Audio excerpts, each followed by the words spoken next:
Good morning guys. இன்றைக்கி நம்ம chicken gravy தான் செய்ய போகிறோம். சிக்கன் குழம்புனே வச்சுக்கலாம். இது கொஞ்சம் ரொம்ப கிரேவியாக இருக்காது. அதே மாதிரி ஆயில் இல்லாத சிக்கன் குழம்பு, ஆயில் இல்லாத நண்டு கிரேவி பாருங்கள். இதில் ஆனியன், தக்காளி, இஞ்சி, பூண்டு, சோம்பு, சீரகம், மிளகு, கரம் மசாலா இதெல்லாம் நான் நுணுக்கி வச்சுருக்கிறதெல்லாம் இதில் அரைச்சி போட்டிருக்கேன். இது நண்டுக்கெல்லாம் ரொம்ப நான் மசாலா போட மாட்டேங்க மிஸ். மசாலா போட மாட்டேங்க கைஸ். இந்த மாதிரி தனியாத்தூள், இந்த மிளகுத்தூள், சோம்பு போடுவேன். இதை மட்டும் போட்டு இப்போ நம்ம இதை வேக வைக்கலாம்.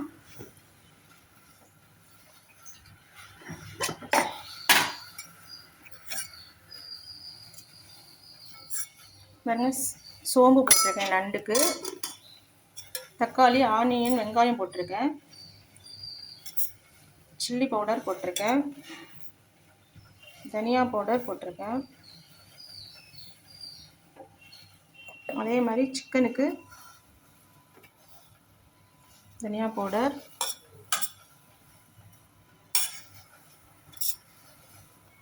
காஷ்மீர் சில்லி பவுடர் போட்டாச்சு. இப்போ இதை வந்து உப்பு போட்டு விசில் விடலாம்.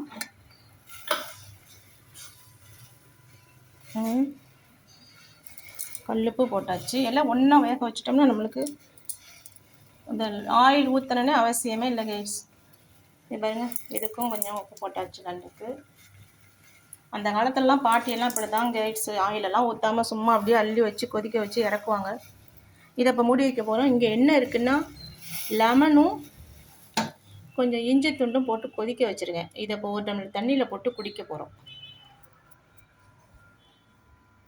இதை விசில் விட்டுட்டு அப்புறமா வெந்தோடனே பார்க்கலாம் கைஸ். சிக்கன் குழம்பு கொதிக்கிறது பாருங்கள். இங்கே பாருங்கள், மிளகு எவ்வளோ போட்டிருக்கேன்னு. மிளகு நிறைய போட்டிருக்கேன். ஆனால் ஆயில் கொஞ்சம் ஒரு செட்டு கூட ஆயில் ஊற்றலைங்க. சிக்கன் குழம்பு இன்னொரு 5 நிமிஷம் கொதிக்கட்டும். கொஞ்சம் மூடி வைப்போம். பாருங்கள், தேங்காய் பால் எடுத்திருக்கேன் சும்மா குடிக்கிறதுக்காக. ஒரு நாள் விட்டு ஒரு நாள் தேங்காய் பால் குடிப்பேன். இங்கே பாருங்கள் கைஸ், நண்டு கிரேவியுமே நான் ஆயில் ஊற்றலை. ஆயில் ஊற்றாமல் செய்கிறோம். ஏன்னா இப்போ உள்ள சூழ்நிலை யாருக்கு என்ன டக்குன்னு ஹார்ட் அட்டாக்கெல்லாம் வருதா, அதனால் ஆயில் ரொம்ப சேர்க்க வேணாம் அப்படி சொல்லிட்டு ஆயிலெல்லாம் குறைச்சிட்டேன். நான் ரொம்ப ஆயிலெல்லாம் ஊற்றி ரொம்ப சமைப்பேங்க. நிறைய ஆயில் ஊற்றி ஆயிலே தான் சமைப்பேன்.